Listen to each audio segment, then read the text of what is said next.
আসসালামু আলাইকুম।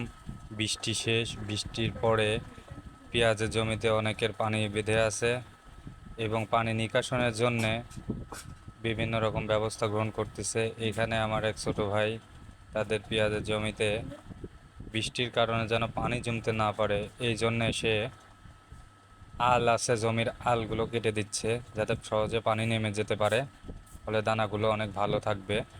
অতিরিক্ত বৃষ্টি হলে তো পানি বেঁধে গেলে জমিতে যে পরিমাণ দানা হওয়ার কথা সে পরিমাণ দানা হবে না, নষ্ট হয়ে যাবে, পচে যাবে। এর জন্যই সে এই পদ্ধতি অবলম্বন করতেছে। তাদের দানার পরিমাণও যথেষ্ট ভালো।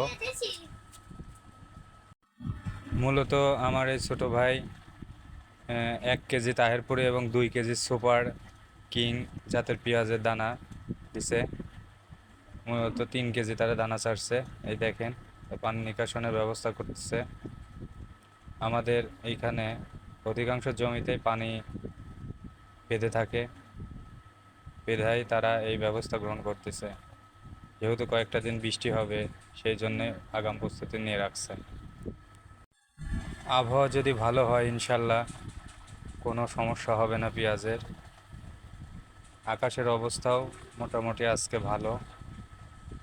আর যদি বৃষ্টি না হয় ক্ষেত্রে পেঁয়াজের জন্য অনেক ভালো হবে ইনশাল্লাহ। আমাদের গ্রামের অধিকাংশ মানুষের জমিতে ধান আছে।